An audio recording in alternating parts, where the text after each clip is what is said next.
The sounds of Ukraine. And Sir Harry, who he also had many difficulties with the Murdoch Empire, as did I. And he said, things are not always what they seem on the surface. Dig deeper, dig deeper, dig deeper. The Sunday before February 24th, there was the largest ever amount of private jet traffic from Ukraine. And it was all these pro-Russian oligarchs escaping the country. But perhaps some of those elements are still within.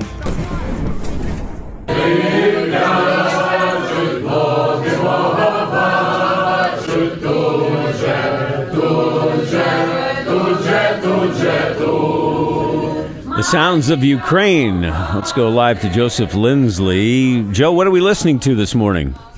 Bob, good afternoon from Lviv. This is another Ukrainian Christmas song. It's so strange, I think, for the outside world maybe to see, but this month of January is when Ukrainians are celebrating Christmas, and that, if you were in Lviv, even I would say for a 24-hour period, you would be sure to hear that song, either in a cafe or on the street corners or in the squares. And it's the song means heaven and earth, and then that key refrain in the song is tut je, which means here now. And I think those words really have impact here. You know, everyone is still here and still going. But it's a sign, I think, really of Ukraine is pretty unique in the world, and even in Europe, in the sense that these rituals are very strong here, and it's sort of contrary to the wisdom of the world, but to still be celebrating when the rest of the world has moved on. And there's that concept of the January doldrums, but before the war, that never existed here. Such a festive season, and now, as we've talked about before, to have this music in this time and people singing together is very necessary. And even today, as we look at this moment, the entire country is under nationwide air alarm. It's President Zelenskyy's birthday.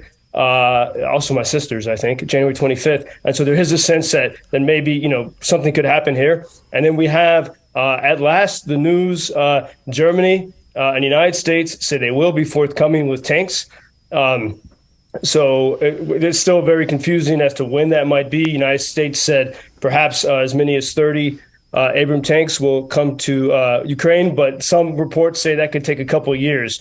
So I don't really know what that means. And then in Germany, there was a big debate, but the chancellor in the end came down and said, okay, we'll get these tanks to Ukraine. Germany has been very wary because of its, the Nazi history of sending weapons. And so I think that's been part of the reason why there's been reluctance, but also Germany has long had relied on Russian energy and other connections with Russia. But when Prime Minister Boris Johnson was here a couple of days, or former Prime Minister of the UK was here a couple of days ago, and he's such a celebrity here in Ukraine. Even when I went to get my new minutes on my phone, they give you a sticker of Boris Johnson.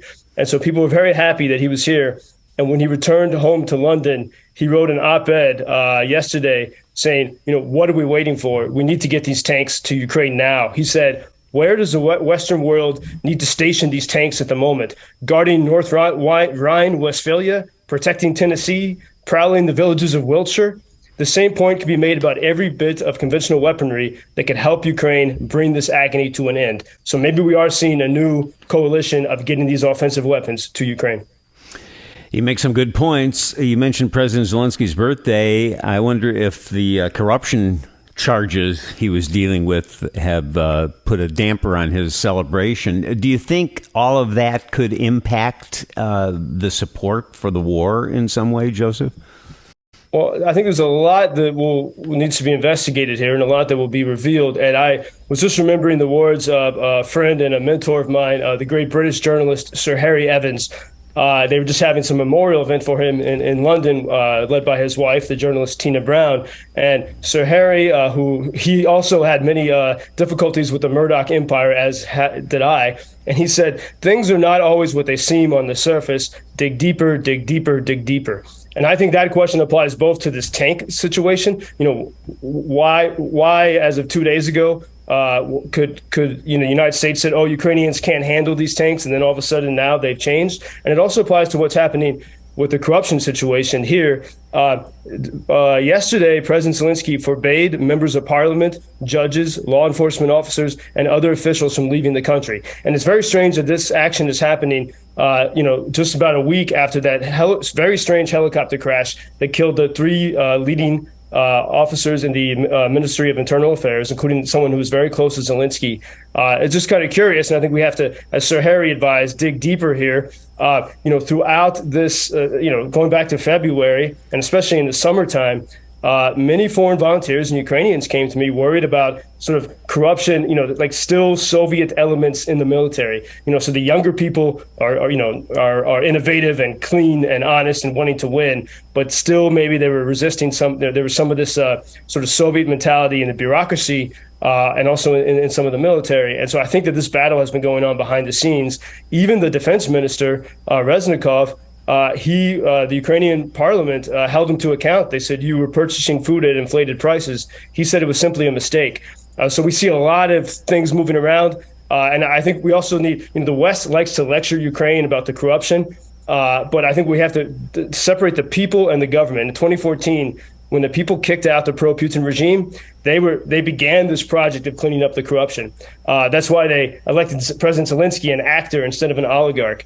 And so I think we're going to see a lot more about this. It's hard to know. And people are debating this, in Lviv and in Kyiv right now. What is that exactly going on? And but there is, and even if you think back to that first week before the full-scale invasion, there was the Sunday before February 24th, there was the largest ever amount of private jet traffic from Ukraine. And it was all these pro-Russian oligarchs escaping the country. But perhaps some of those elements are still within. Very interesting. I'm told, Joseph, that you have been digging a little deeper into my roots there. We will get to that tomorrow. I'm looking forward to it, and I appreciate the research you've been doing on my family. So until tomorrow, peace. Great. Until tomorrow, Bob. Thank you. Joseph Lindsley, world's most interesting man. This I find in my garden. It's peace from rocket. Help us to win in the war.